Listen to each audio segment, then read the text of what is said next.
sur 2 km 300 s'ouvre à présent le parcours qui va nous conduire de Louvre-Rivoli jusqu'à la place de la Concorde.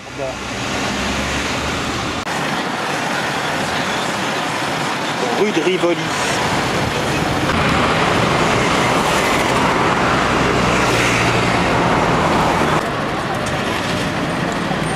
Nous avons traversé la rue de Rivoli et nous allons nous engager dans le palais du Louvre. Nous allons commencer par la cour carrée. Face au Louvre, le long de la rue de Rivoli, les jardins de l'Oratoire.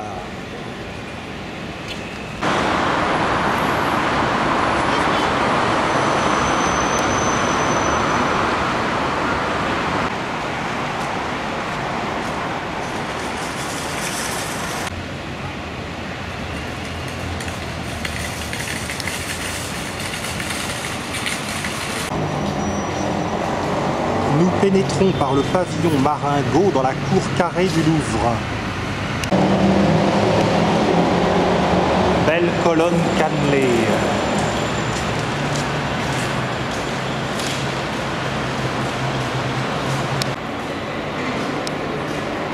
Napoléon est passé par là.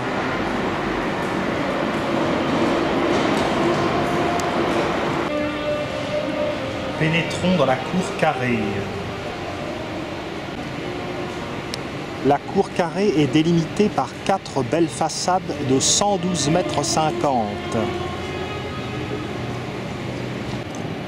Les architectes Lemercier sous Louis XIII et Levaux sous Louis XIV, ainsi que plus tard Napoléon Ier, sont responsables de cette cour carrée. C'est cependant essentiellement à Levaux que l'on doit la plupart des merveilles de cette cour carrée.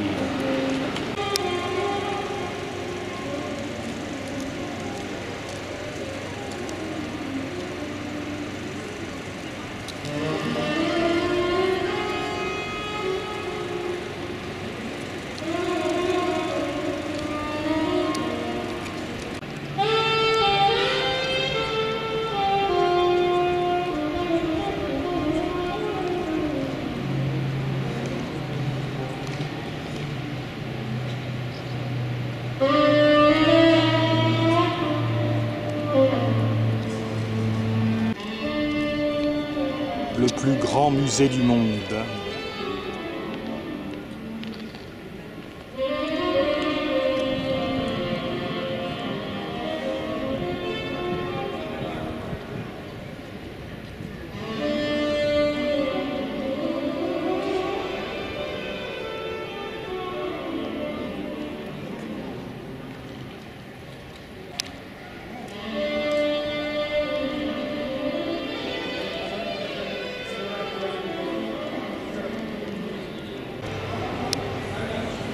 Belle vue de l'autre côté sur le pont des Arts et l'Institut de France.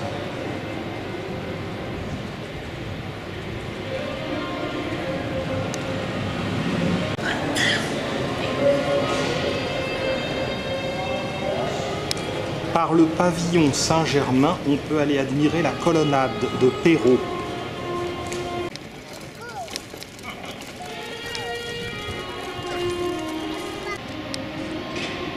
Allons voir la colonnade.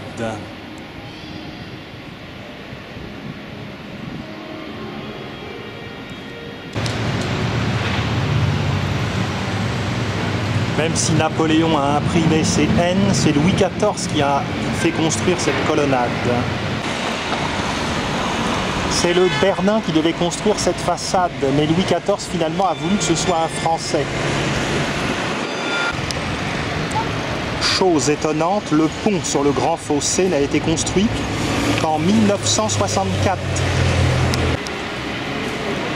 L'église Saint-Germain-l'Auxerrois, de triste réputation. Au nord se trouve un beffroi néogothique, ainsi que la mairie du 1er arrondissement qui est également néogothique. Des immeubles haussmanniens encadrent la place du Louvre. Réintégrons la cour carrée.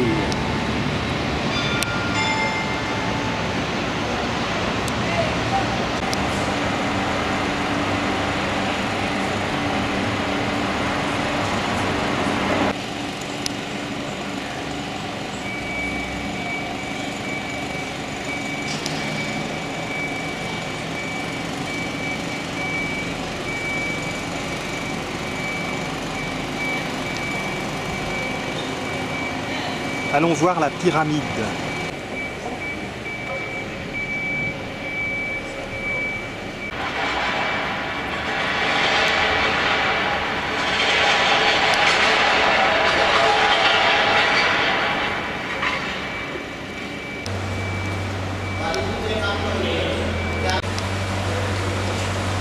La pyramide de Yeominpei semble un peu poussiéreuse.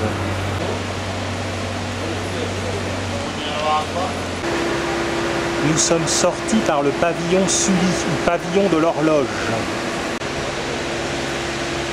La cour carrée correspond au Vieux Louvre.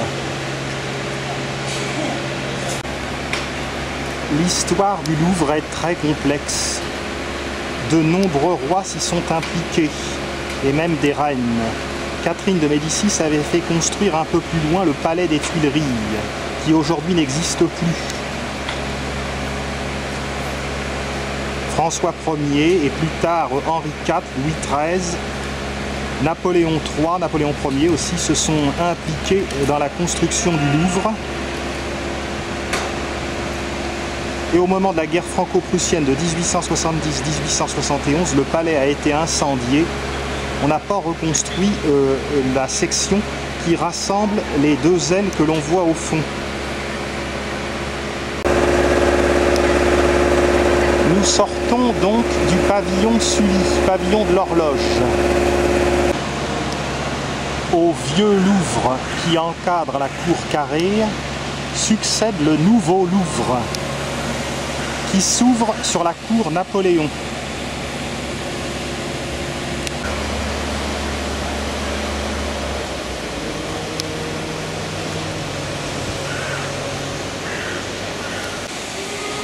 Pavillon Colbert.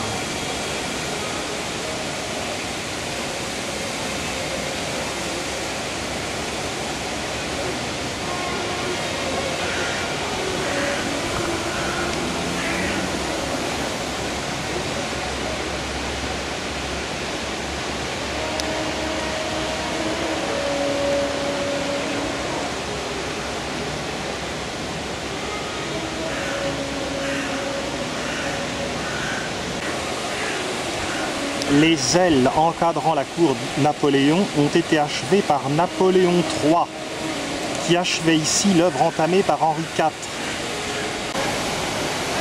On aperçoit le buste de l'empereur Napoléon Ier au revers du fronton du pavillon de l'horloge.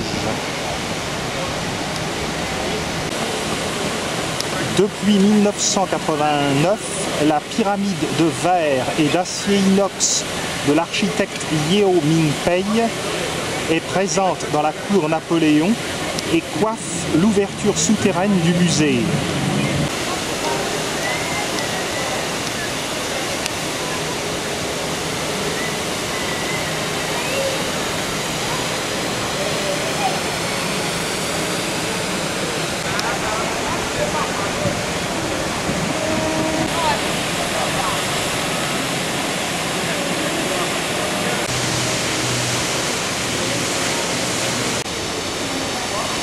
On peut également ici accéder à la crypte archéologique et aux fondations de 1190.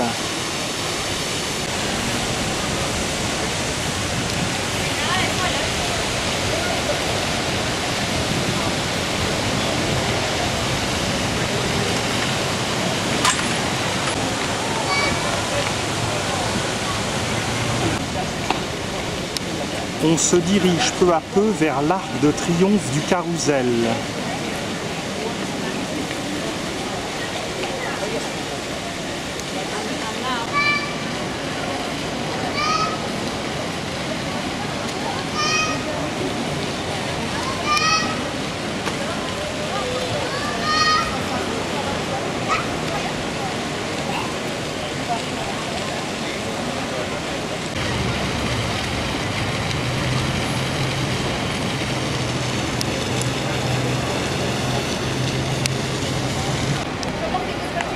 Devant la pyramide, on trouve la statue de Louis XIV par Le Bernin.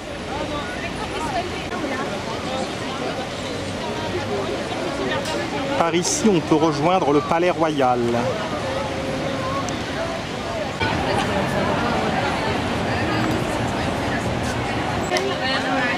Le palais se poursuit, encadrant le jardin du Carrousel.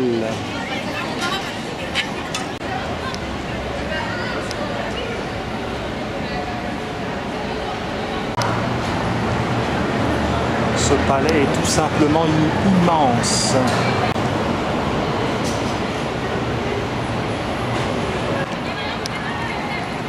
Pavillon Turgot.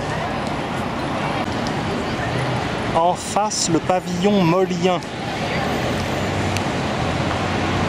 avec la grande galerie.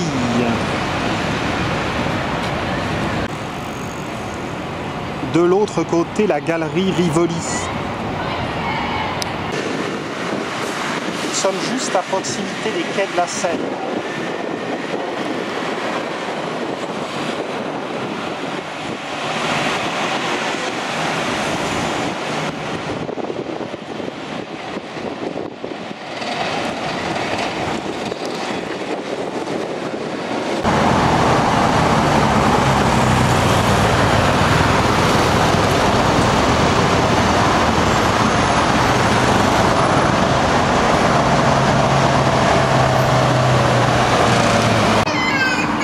La statue de Louis XIV par Le Bernin que nous avons vue tout à l'heure et qui avait été commandée à l'artiste italien en 1684 n'est en fait ici qu'un moulage en plomb.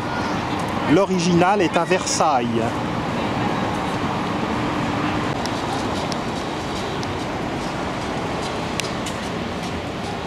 Nous allons passer par les jardins du Carrousel pour voir l'Arc de Triomphe du Carrousel.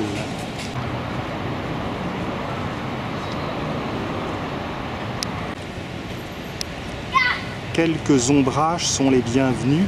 Il fait une chaleur torride ce 2 septembre.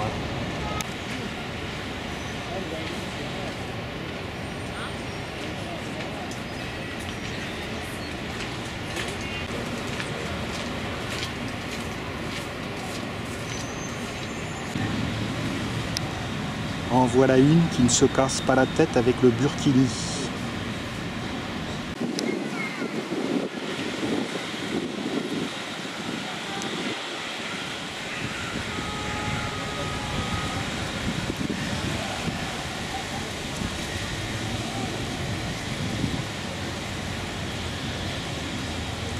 Les beaux immeubles de la rue de Rivoli.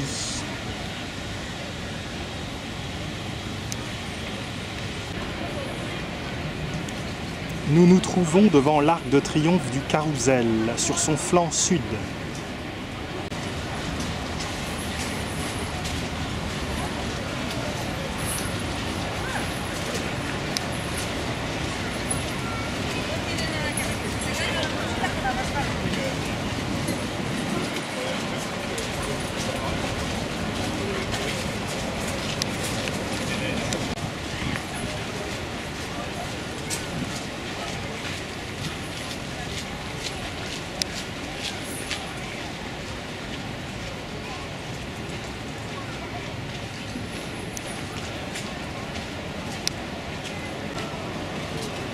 De part et d'autre de l'Arc de Triomphe du Carrousel, des escaliers conduisent au centre commercial du Carrousel, souterrain. Bâti de 1806 à 1808 dans un style typiquement napoléonien, l'Arc de Triomphe du Carrousel. Il est beaucoup moins imposant que l'Arc de Triomphe de l'Étoile, mais il n'en est pas moins gracieux, notamment avec ses colonnes de marbre rose.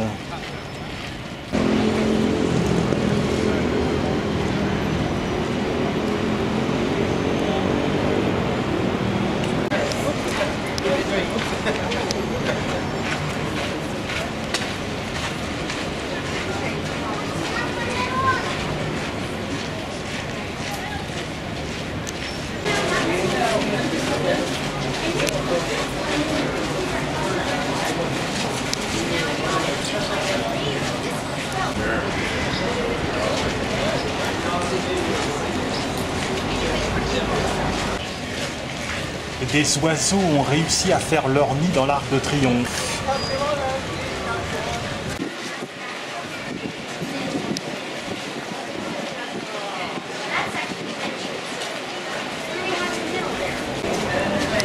L'arc de triomphe du carrousel marquait le point d'entrée du château des Tuileries, qui était 80 mètres plus loin, mais qui n'existe plus aujourd'hui. Il n'y a plus que le jardin. Les gens se délassent dans le jardin des Tuileries.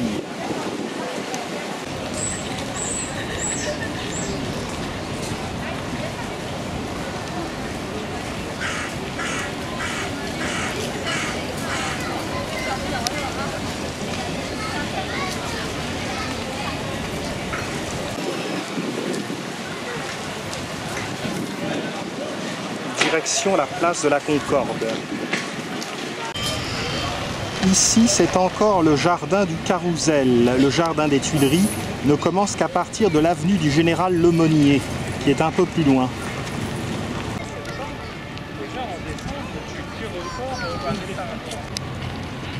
D'ici, nous apercevons l'ancienne gare d'Orsay, devenue musée d'Orsay, et naturellement la Tour Eiffel.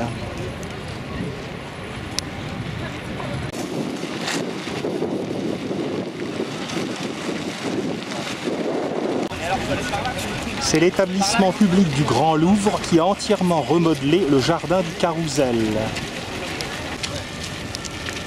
Au nord, la galerie Rivoli ou de Napoléon se termine par le pavillon de Marsan.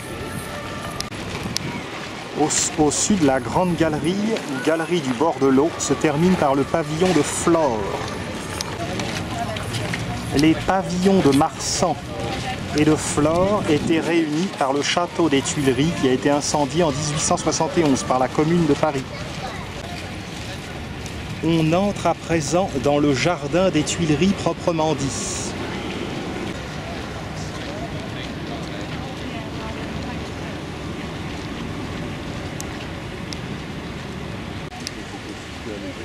Malgré l'amputation du château des Tuileries, l'ensemble Vieux Louvre, Nouveau Louvre reste l'un des plus grands palais du monde.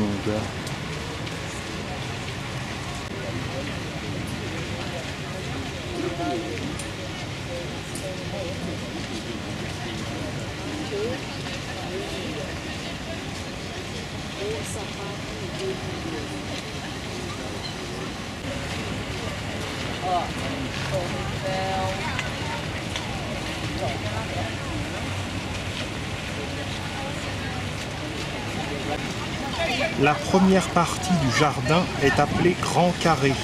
Elle est non boisée, mais comporte de nombreux parterres fleuris. Parfois sont proposés des bateaux en location pour les enfants.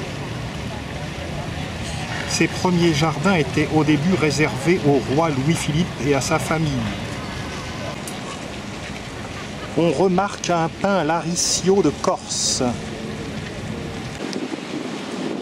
Caïn venant de tuer son frère Abel.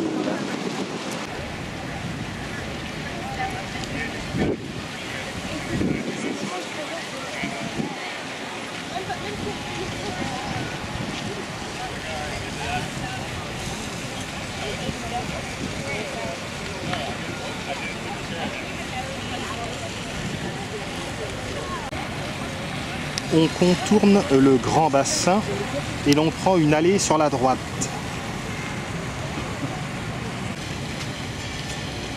Thésée combattant le Minotaure. On remarque un bel arbre de Judée au tronc noir. Pavillon de Marsan. Façade de la rue de Rivoli. Engageons-nous dans cette allée.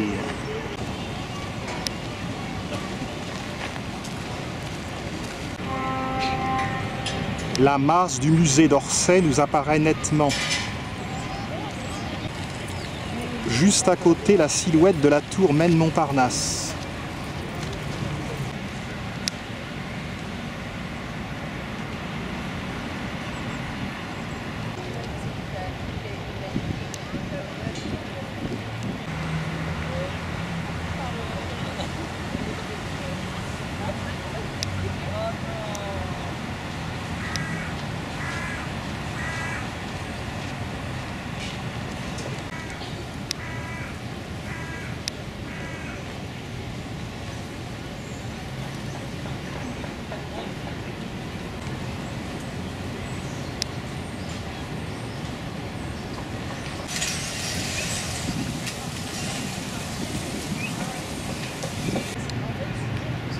Certains bosquets sont en restauration.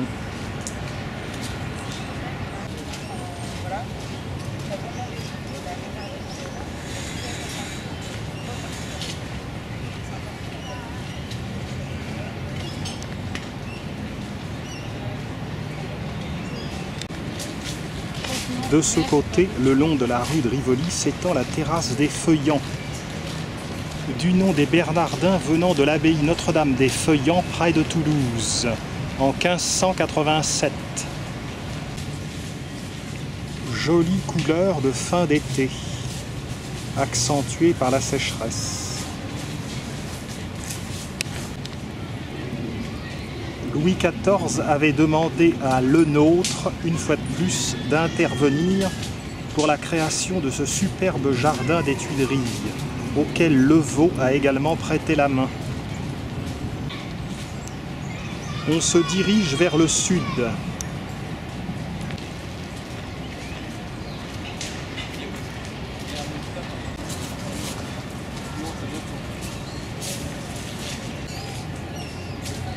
Cette partie du jardin s'appelle le Grand Couvert.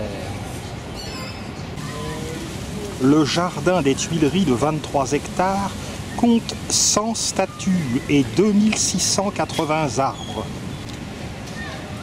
dont beaucoup de marronniers d'Inde.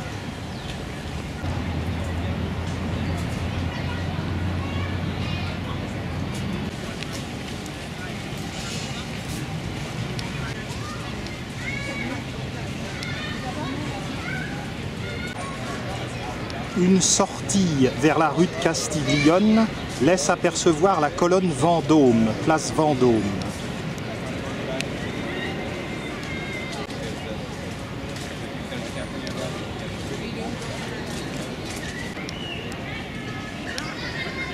On revient vers la grande allée axiale.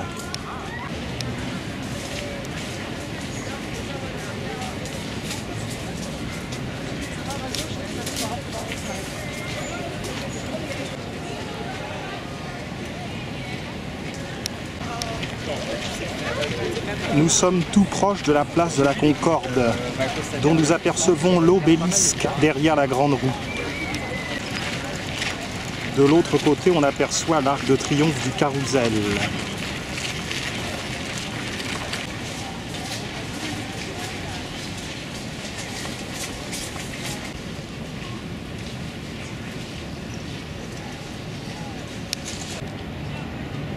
Nous approchons de la terrasse du bord de l'eau.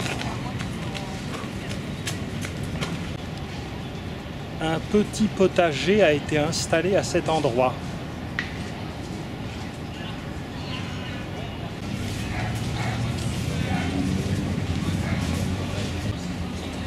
La terrasse du bord de l'eau est interrompue par une ouverture le long du quai des Tuileries. En février 1848, cette ouverture n'existait pas.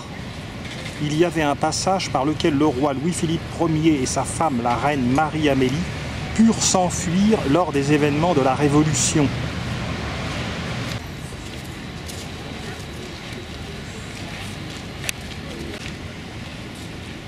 La terrasse du bord de l'eau, côté est. On l'escalade côté ouest. Rive gauche, on aperçoit le dôme de cuivre de l'hôtel de Salm, qui abrite la chancellerie de la Légion d'honneur.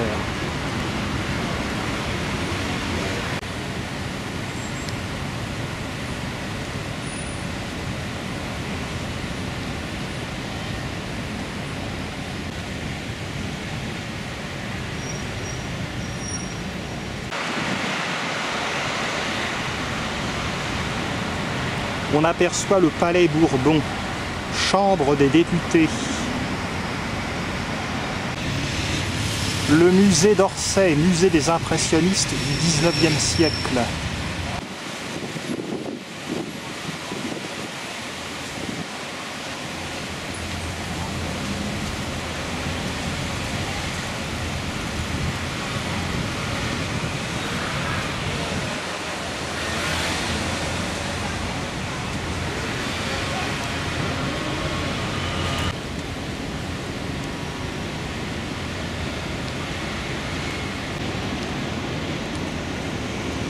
On domine le bassin ouest du jardin des Tuileries.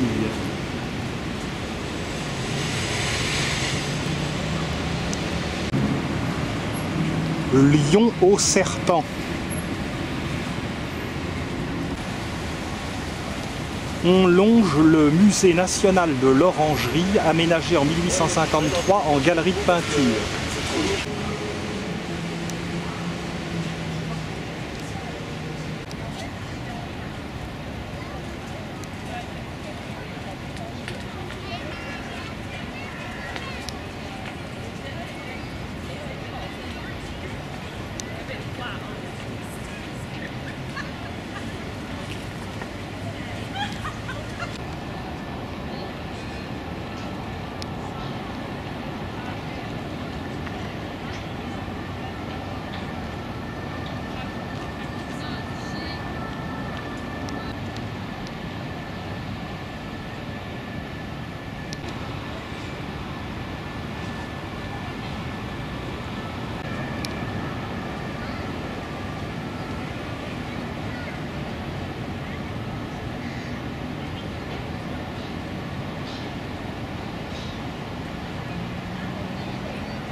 Sur la terrasse de l'extrémité ouest du jardin des Tuileries, on a une vue superbe de la place de la Concorde.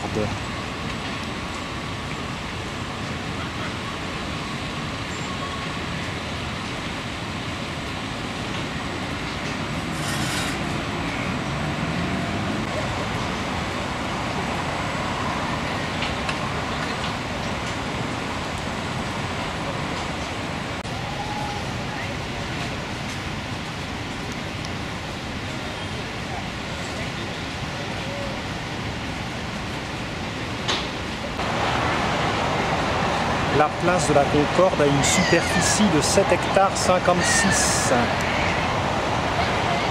Elle est superbe avec ses candélabres colonnes rostrales. Il y a 8 statues représentant des villes de France. Celle-ci est Lyon, l'autre est Marseille. À l'angle nord-ouest, l'ambassade des États-Unis dans l'ex-hôtel Grimaud de la Reynière.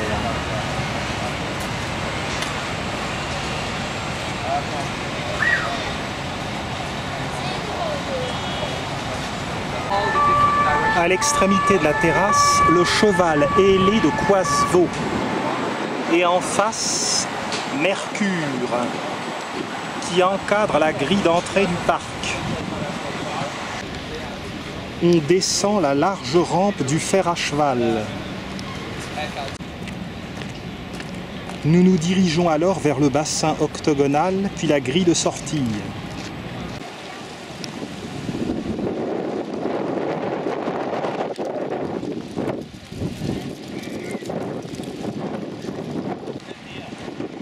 Le vent soulève la poussière. Une plaque rappelle l'exploit du physicien Charles qui, ici, a fait un trajet en ballon en 1783.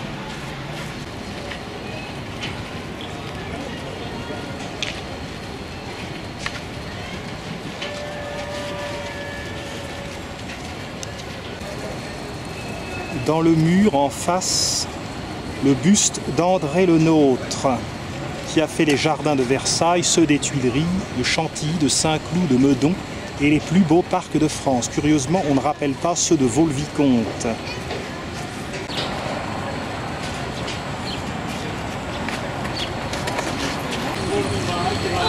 Nous voici place de la Concorde, qui fut initialement place Louis XV, puis place de la Révolution. De 1795 à 1814, elle fut appelée place de la Concorde et ce nom lui resta définitivement après la Restauration en 1830. En 1831, le sultan d'Égypte, Méhémet Ali, avait fait cadeau à la France d'un obélisque en provenance de Luxor, Il a été dressé ici en 1836 par le roi Louis-Philippe. Ce n'est qu'en 1998 que la partie dorée a été installée. On longe le prolongement de ce qui fut le mur d'escarpe à Gros Boudin du bastion numéro 1 des Tuileries, flanc ouest, paroi devenue depuis le nôtre, une partie du mur de soutènement de la terrasse extrême des jardins.